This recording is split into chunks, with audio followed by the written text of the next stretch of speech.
Bonjour à tous. Dans cette vidéo, on va voir un peu comment fonctionne le rigging dans Toon Boom. Donc, je ferai une autre vidéo où on fera un rig d'un personnage de A à Z, pour ceux qui sont intéressés d'aller plus loin. Mais ici, ce ne sera qu'une introduction, de quoi comprendre le mécanisme pour utiliser les puppets efficacement. Donc, pour commencer, un rig, qu'est-ce que c'est? Eh bien, le rig, c'est le squelette qui permettra d'attacher et bouger nos différents dessins entre eux. Donc ça ici, ce qui est en vert, c'est le rig. Donc ici en vert, on a le rig, donc c'est la structure comme un squelette, donc qui va permettre d'attacher nos dessins ensemble et les bouger.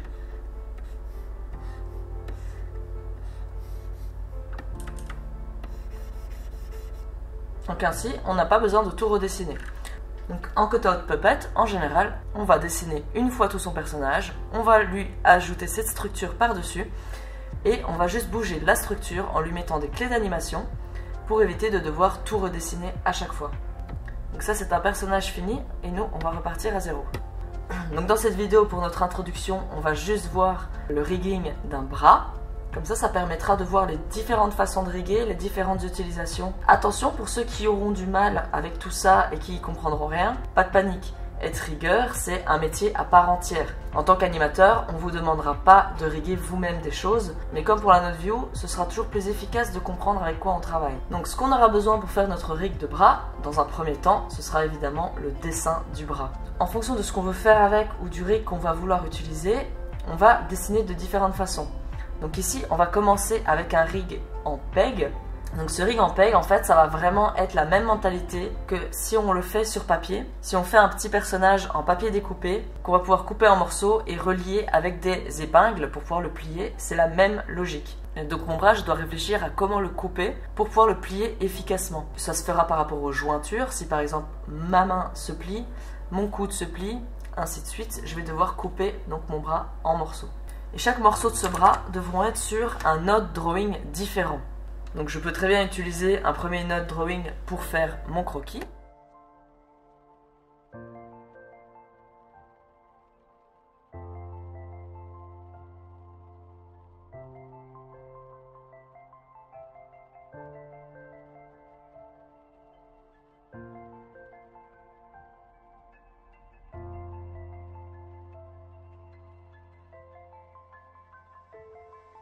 Donc voilà à quoi ça devrait ressembler. On a à chaque fois un élément sur chaque node. Alors déjà premièrement, si je veux bouger ma main, il y a deux choses que je remarque. Donc, premièrement, le pivot n'est pas bien placé.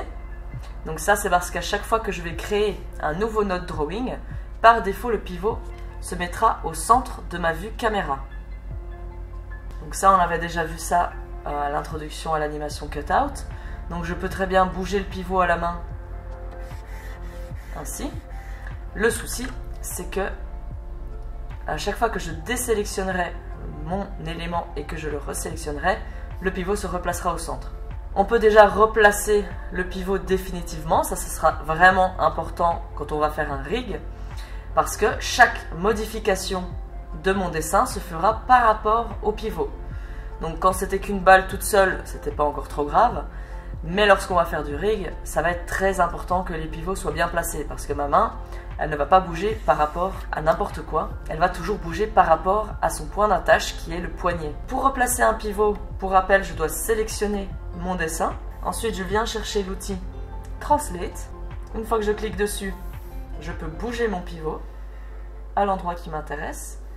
Et puis je valide en venant recliquer sur Transform. Ainsi, ma main va bouger par rapport à son pivot, donc par rapport au poignet ici. Donc ce sera valable pour les autres éléments aussi, donc pour ma main, ça c'est fait. Maintenant l'avant-bras, c'est pareil, j'ai le pivot qui se trouve n'importe où, donc je replace le pivot par rapport au coude, et le haut du bras, je vais replacer le pivot par rapport à l'épaule. Donc mes pivots sont bien replacés, c'est chouette. Maintenant la deuxième chose que je remarque du coup, c'est que si je bouge mon avant-bras, eh bien il n'y a rien qui suit. Ma main est complètement indépendante. Ce qui est normal, parce que pour le moment, c'est simplement 3 dessins complètement indépendants sur lesquels j'ai dessiné les éléments de mes bras. Et pour le logiciel, ça aurait pu être une chaise, une table, le logiciel ne va pas se rendre compte de ce qu'on fait. Donc c'est ici maintenant qu'on va pouvoir replacer le rig pour attacher tous ces éléments ensemble. Ce qu'on aura besoin pour tous les attacher, ça va être un PEG. Pour rappel, le PEG, ce que c'était une boîte d'informations. C'est là-dedans qu'on pouvait mettre des informations d'animation, des clés d'animation, les réutiliser, parenter un dessin pour que l'animation se joue dessus. Et bien, attacher des éléments entre eux, c'est grâce au PEG qu'on va pouvoir le faire. Et pour voir comment ça marche, il va falloir réfléchir comme ça. Est-ce que j'ai besoin que ma main bouge indépendamment ? Eh bien oui, parce que ça pourrait être pas mal de faire des animations indépendantes. On peut bouger notre main sans avoir à bouger tout notre bras. Donc ma main aura besoin d'un PEG. Je clique sur ma main, j'appuie sur CTRL-P et j'ai automatiquement un PEG qui s'ajoute. Ensuite, est-ce que mon avant-bras aura besoin de bouger seul ? Ben oui, parce que j'ai besoin de pouvoir bouger mon avant-bras sans que tout le bras bouge. Donc je lui ajoute un PEG. Maintenant, ce qu'il faut réfléchir aussi, c'est que si mon avant-bras bouge, la main bougera aussi d'office. Donc je peux lui appliquer aussi un parentage. Ainsi, ce que ça donnera, c'est que je peux bouger ma main seule, mais si mon avant-bras bouge tout seul, il emmènera la main avec lui. De la même manière, est-ce que mon bras doit bouger tout seul ? Bah oui, parce que si je bouge mon bras, tout mon corps ne va pas forcément bouger. Je lui applique un PEG. Sauf que si mon bras bouge, je vais avoir le reste qui bouge. Donc je le connecte à l'avant-bras. Ainsi, quand je bouge mon bras, l'avant-bras va suivre et la main suivra l'avant-bras. Donc ça, c'est la logique de hiérarchie qui sera utilisée pour les rigs en PEG. Maintenant, ce que je remarque, c'est que, étant donné que je viens de créer des PEG qui sont un nouvel élément, mon point de pivot s'est replacé au centre. Donc ça n'a pas bougé pour les dessins. Si je clique sur mes dessins, mes points de pivot sont toujours bien placés. Seulement, mes dessins, eux, maintenant, ils vont être liés à la hiérarchie. Ils vont devoir obéir aux parents. Donc même si j'ai bien placé mon pivot, ce sera annulé par le fait que le pivot de mon PEG est placé au centre. Donc je vais devoir replacer les pivots des PEG également. C'est pour ça qu'en général, quand on sait qu'on va utiliser un PEG, on n'a pas forcément besoin de replacer le pivot du dessin. Ce qui va compter en priorité, c'est le PEG.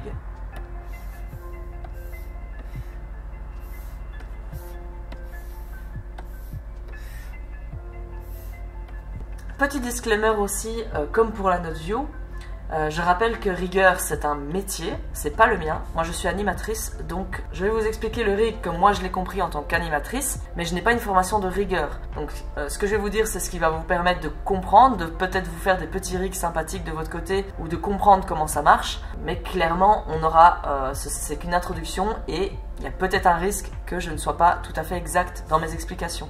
Donc déjà, quand on en sera arrivé là, ça va déjà nous permettre de bouger nos éléments. On peut à chaque fois vérifier si ça fonctionne.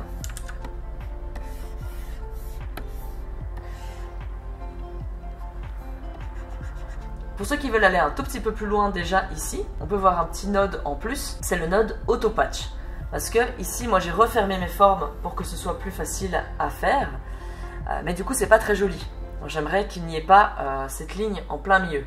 Donc pour ça, on a le node Auto-Patch. Quand deux formes sont superposées, l'Auto-Patch va venir gommer les lignes intérieures. Donc pour trouver un nouveau node, ça se trouve toujours dans la node librairie. Ici, celui que je cherche, c'est Auto-Patch. Je l'attrape et je le glisse dans ma node view. Alors, comment va marcher cet Auto-Patch? Il a déjà plusieurs contraintes d'utilisation. Pour qu'il marche, il faut premièrement que les lignes extérieures aient été dessinées par le pencil.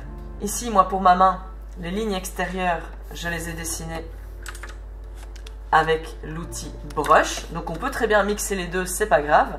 Vu que je savais que ma main, je n'allais pas utiliser d'auto-patch, je l'ai dessiné avec la brush. Alors que mon bras et mon avant-bras, j'ai dessiné les lignes extérieures avec le pencil. Donc cet outil-ci. Donc ça, c'est la première contrainte, dessiner les lignes extérieures avec le pencil. La deuxième contrainte, si vous vous souvenez de la vue drawing, la deuxième contrainte, c'est d'avoir dessiné ces lignes extérieures dans la couche line du node drawing. Et la troisième contrainte, c'est d'avoir mis la couleur dans la couche C. Donc je vous avais dit dans la vidéo sur les outils de dessin que les différentes couches, c'est pas hyper important de comment on les utilise, sauf quand on passe au rig. Quand on passe au rig, on peut utiliser ces couches de manière vraiment différente. On peut programmer des choses spécifiques par rapport aux couches qu'on utilise. C'est pour ça que quand on travaille en studio, il faut toujours suivre rigoureusement la manière dont les couches ont été utilisées pour pas flinguer le rig. C'est pour ce genre de choses. Donc si j'étais juste resté à cette structure-ci, j'aurais pu faire comme je veux. Mais à partir du moment où je veux utiliser certains nodes spécifiques, il faut faire attention à comment on utilise les différentes choses. Donc si j'ai bien tout utilisé, si j'ai bien tout fait, je vais pouvoir utiliser ce node spécial. Donc sur mon composite ici, il faut que l'autopatch soit connecté tout devant. Il doit passer devant le tout. Je dois lui dire qu'est-ce qu'il doit patcher. Ce sera mon avant-bras. Mais il faut que l'avant-bras soit placé derrière le bras. Ainsi l'autopatch, ce qu'il va faire, c'est qu'il va gommer les informations de l'avant-bras qui traversent le bras. Donc ici, j'ai bien les lignes qui se sont coupées. Maintenant, quand j'ai bien fait mon rig qui fonctionne, comment bouger les éléments de façon efficace? Je remarque que si je clique dans ma vue caméra sur un élément, c'est le dessin de cet élément qui est sélectionné. Si je veux bouger mon avant-bras, il n'y a rien qui suit. Pourquoi? Parce que ce que j'ai sélectionné, c'est le dessin, ce n'est pas le rig. Si je viens bouger mon avant-bras ici, j'ai juste mis une clé d'animation sur mon dessin. Et donc lui, étant donné qu'il n'est pas relié dans l'arborescence, ici, il n'aura pas d'incidence sur la main. C'est pour ça que lorsqu'on va bosser avec des puppets, c'est vraiment primordial de travailler sur les pegs et pas sur les dessins. Je vois que si je viens sélectionner mon peg, la main suit. Si je sélectionne mon dessin, la main ne suit pas. Donc c'est un peu embêtant parce que ici ça va qu'on a une petite arborescence. Je peux venir sélectionner directement les pegs pour les bouger. Mais maintenant, c'est pas vraiment pratique. Pour rappel, certains personnages qui seront complets, le rig, à eux, ça va ressembler à ça.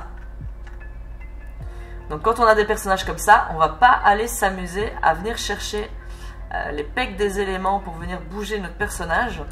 Ça va vraiment être impossible à travailler comme ça. Donc quand on travaille en cutout, ce qu'on va utiliser, c'est le raccourci B et Shift B.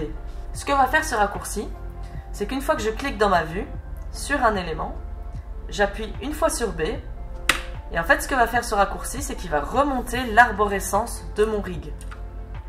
Et Shift B, il va redescendre dans l'arborescence de mon rig. Mais il va le faire par rapport à ce que j'ai sélectionné dans ma vue. C'est-à-dire que si j'avais sélectionné le haut de mon bras, je suis sur le dessin, j'appuie sur B, je remonte sur le peg de mon dessin. Donc c'est très bien, je peux tout attraper. Seulement si j'appuie sur Shift B, il redescendra sur le dessin que j'avais sélectionné. Donc si on veut être efficace, si je sais que je vais bouger tout mon bras, alors je vais essayer de choisir le dessin qui est en bas dans l'arborescence. Je vais sélectionner ma main, j'appuie sur B, je suis sur le peg, je peux bouger. Je réappuie sur B, je peux bouger l'avant-bras. Je rappuie sur B, je bouge tout. Shift B, je redescends. Donc c'est comme ça qu'on va bouger nos éléments. Ensuite, si on n'est pas content de ce qu'on a fait, on a le raccourci Shift R. Ce raccourci-là, en fait, va effacer les informations contenues dans un peg. Ça aura pour incidence de replacer nos éléments là où on les a dessinés. C'est pour ça que pour être efficace avec les puppets, quand on va faire notre rig, il faut toujours dessiner les choses d'une manière neutre pour éviter d'avoir des bugs. Ça, c'est pour le rig en peg. On a d'autres façons de riguer.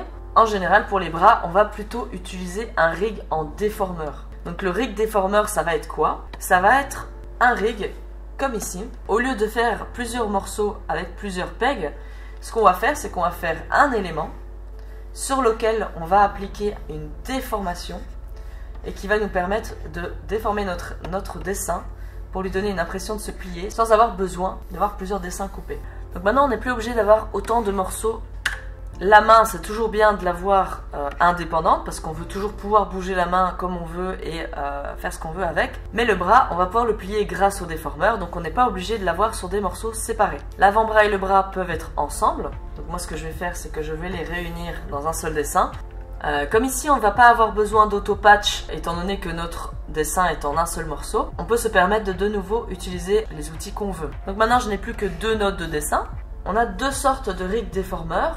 On a le rig déformeur en bones qui donnera toujours ce côté rigide qu'on avait un peu avec le peg qui permet vraiment de sentir le squelette à l'intérieur. Mais on a aussi un rig en déformeur Bézier qui donnera un effet un peu plus caoutchouteux. Pour commencer, on va voir le déformeur en Bones.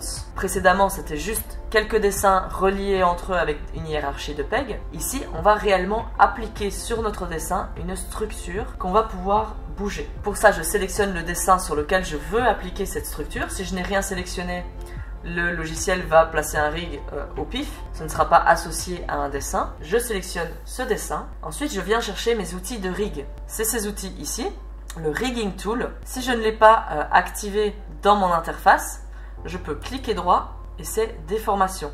Et là, j'ai accès à mon outil de rig. Je clique pour l'activer. Je vois que déjà mon curseur a changé. Attention de ne pas cliquer n'importe où, parce que chaque clic va ajouter un bones sur ma structure. Donc le bones, c'est ce qui va servir de jointure. C'est ce qui va me permettre de plier mon dessin en deux. Et maintenant, à partir du moment où mon outil est activé, je dois être extrêmement rigoureux pour pas ajouter des bones n'importe où et faire plein de bugs. Donc pour l'articulation d'un bras, qu'est-ce que je vais avoir besoin comme bones? Mon bras, il va s'articuler au niveau de l'épaule, du coude et du poignet. Donc je vais avoir besoin de 3 bones, un au niveau de l'épaule, donc j'ai juste à cliquer une fois au niveau de l'épaule, puis je reclique une fois au niveau du coude et une dernière fois au niveau du poignet. Attention que l'outil est toujours actif, je peux encore ajouter des bones autant que je veux. Donc si cette structure me convient, je viens la valider en cliquant directement sur le transform. Ainsi, ça valide ma structure, je suis bien sorti de l'outil. Et si je viens attraper les os qui se trouvent ici entre les jointures, je vois que ça change mon curseur. Si je viens attraper juste les bones,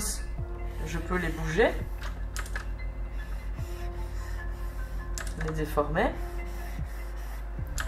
Et si je viens attraper la ligne entre les points, je vais pouvoir faire une rotation autour de ce point.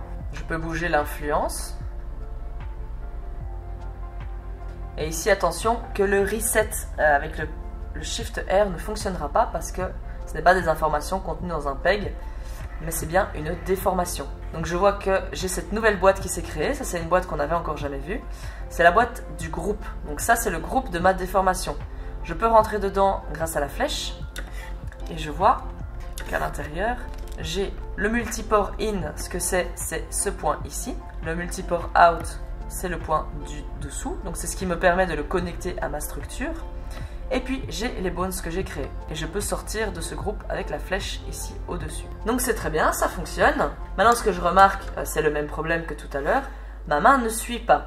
Parce que ma main, pour le moment, est toujours un dessin indépendant sur le côté de ma structure. Déjà, ce que je vais réfléchir, c'est est-ce que je veux toujours bouger ma main indépendamment? Oui, alors je vais avoir besoin d'un peg. Donc je recrée mon peg pour ma main. Je replace bien sûr le pivot. Et ainsi, je peux toujours bouger ma main indépendamment. Sauf que maintenant, je veux que lorsque je bouge mon bras, la main suive. Alors, par une simple logique, je pourrais me dire, eh bien, j'ai qu'à connecter mon peg à la déformation. On aura l'impression que ça marche dans un premier temps. Maintenant, le souci, c'est que si je donne une déformation à mon bras,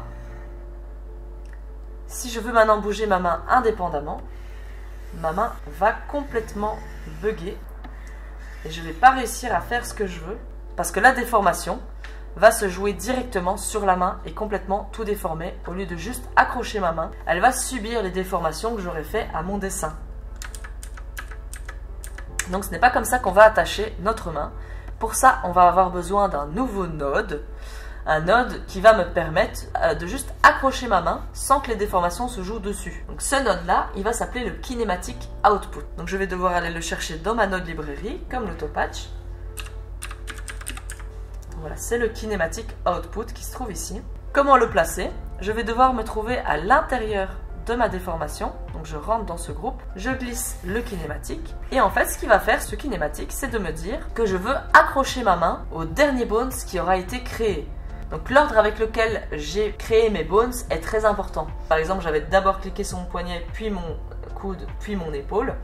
Le dernier bones créé aurait été l'épaule. Ça veut dire que j'aurais accroché ma main à l'épaule. Lorsqu'on fait du rig ou n'importe quoi dans Toon Boom, la hiérarchie est très importante. Donc ici, heureusement, moi, mon dernier bones créé, c'était mon poignet. Donc ça va fonctionner. J'accroche mon kinématique à mon dernier bones. Et puis, je vais le connecter à côté pour créer un nouveau connecteur. Donc, si je reviens ici, je vois que je n'ai qu'un seul connecteur. Ici, lorsque j'aurai connecté mon kinématique output au multiport out, et que je ressors, je vois que j'ai un nouveau connecteur qui s'est créé. Je peux laisser mon curseur dessus pour voir c'est quoi comme connecteur, au cas où tout est déconnecté. Pour bien reconnecter mes éléments, je peux avoir mon curseur par-dessus. Je vois que ça, c'est la sortie du bones, donc c'est la déformation. Ça, je la mets sur mon bras. Et à côté, ce que j'ai, c'est le kinematic output, donc c'est ce qui va me permettre de juste accrocher un élément sans qu'il y ait la déformation qui se joue dessus. C'est là-dessus que je vais connecter ma main. Je peux maintenant bouger, complètement déformer le bras, sans que la main soit totalement déformée. Donc ça, c'était le rig déformeur avec des bones. Pour le rig déformeur en Bézier, vous allez voir, ça va être exactement la même façon de faire. La seule chose qui change, ça va être la manière de cliquer lorsqu'on créera la structure. Donc, je n'ai plus besoin de cette déformation. Je peux simplement, voilà, au lieu de tout redessiner, de repartir à zéro, je peux simplement supprimer ma déformation. Et on est revenu à juste un dessin de bras avec ma main qui garde mon peg. Donc, de la même façon, si je veux maintenant faire ce rig sur le bras, je dois sélectionner mon dessin de bras. Je viens chercher mon outil Rigging Tool. Et maintenant, au lieu de venir cliquer à chaque fois aux différents endroits pour créer une jointure, ce que je vais faire maintenant, c'est que je vais venir créer un bézier. Donc pour ça, attention, toujours la hiérarchie est importante, donc je clique une première fois au niveau de l'épaule en premier lieu. Sauf que ici, au lieu de cliquer simplement, je vais cliquer et laisser appuyer, c'est très important. Je vais cliquer et glisser jusqu'au coude. Je vais relâcher au niveau du coude. Ensuite, je ne vais pas cliquer sur le coude, je vais cliquer au niveau du poignet et cliquer glisser jusqu'au coude à nouveau. Je relâche. Je vois déjà que ça m'a créé quelque chose de différent. Avant de recliquer où que ce soit, je viens le valider en cliquant sur mon outil Transform. Ainsi, je valide mon rig. Et maintenant, je remarque que j'ai toujours deux bones au niveau de l'épaule et au niveau du poignet. Sauf que maintenant, à l'intérieur, au lieu d'avoir un bones intérieur qui me permettait de plier de manière rigide, j'ai un bézier qui va me permettre d'avoir un effet un peu plus caoutchouteux. Ce genre de rig est vachement pratique quand on veut animer par exemple des cheveux, des queues, toutes des choses qui vont être beaucoup plus fluides et caoutchouteuses. Mais on peut aussi l'utiliser pour des bras ou des jambes si on veut un effet cartoon.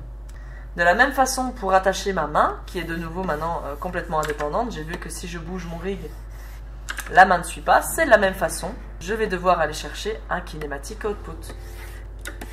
Vous voyez, c'est vraiment exactement la même chose, sauf qu'au lieu de connecter kinematic aux bones, je le connecte à la courbe.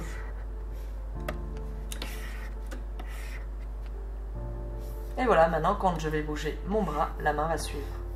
Les boutons à savoir maintenant quand on utilise les rigs en déformeur, ça va être ces boutons ici. Donc on avait vu que le premier c'était pour créer le rig. Le bouton à côté, ça va être ce qui va nous permettre de voir le rig existant. Donc ici, moi je l'ai désélectionné, j'ai fait exprès qu'il disparaisse. Si je ne vois plus mes déformeurs, je ne vais plus savoir plier mon bras. Je n'ai plus accès aux déformations. Donc c'est avec ces outils ici en haut qu'on va pouvoir réafficher les déformeurs disponibles. Mais pour ça, j'ai besoin de sélectionner quelque chose. S'il n'y a rien de sélectionné, le logiciel ne va pas savoir qu'est-ce qu'il faut afficher. Donc si je sais que j'ai une déformation sur le bras, je sélectionne mon bras et je viens cliquer ici sur Show Selected Deformer. Et ainsi, je vais pouvoir récupérer mes déformeurs. Maintenant, si on a plein de déformeurs sur un personnage, parfois ça gâche un peu la vue. Donc parfois, on aime bien retirer les déformeurs pour voir un peu ce qu'on fait. Et pour ça, il faut désélectionner tous les dessins et recliquer sur le même bouton pour les masquer. Je sélectionne et je clique pour les réafficher. Lorsqu'on a des rigs déformeurs, il va falloir vraiment être rigoureux. Parce que ce rig déformeur, comme son nom l'indique, il va nous permettre de déformer notre dessin. Si en plus on a dessiné en vectoriel, on va pouvoir vraiment faire toutes les déformations qu'on veut. Le danger par rapport à ça, c'est que à force de déformer et de redéformer par-dessus, on risque de perdre complètement notre modèle. Donc il va falloir toujours être bien rigoureux pour pas perdre totalement notre modèle. Jusqu'ici, on a vraiment vu tous les rigs qui vont être utiles pour un squelette.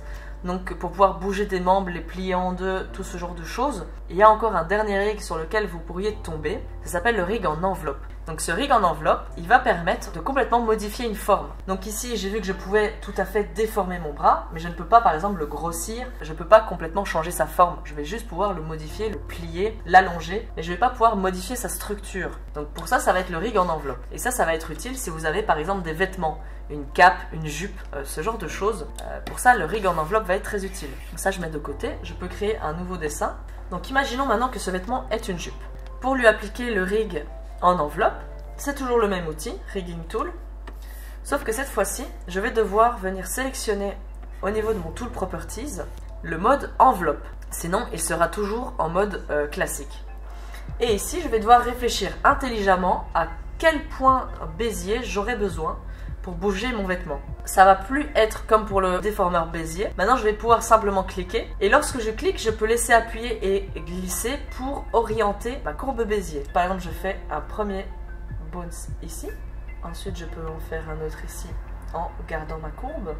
En fonction de la fluidité que je veux pour ma jupe, je peux prévoir un autre et directement replacer les béziers pour que ça suive bien mon modèle. Attention que si vous chipotez un peu à tout, il recréera un bones par rapport à la dernière structure que vous avez cliqué. Donc si vous voulez suivre votre modèle, recliquez bien sur votre dernier bones. Si vous voulez être sûr de ne pas faire de bêtises, cliquez juste aux différents endroits et réajustez après. Une fois que vous avez fini le tour de votre vêtement, on peut fermer notre forme. Avec Alt enfoncé, on vient cliquer sur notre premier bones pour relier le dernier au premier. Ensuite, avant de valider, on peut replacer un peu chaque élément pour savoir à quel point il aura de l'influence. De la même façon, une fois que mon rig est fini, je le valide avec l'outil Transform. Et en fait, ce rig va me permettre de complètement modifier ma forme. Ce qui va être vachement utile si je veux par exemple donner des effets de vent dans un vêtement.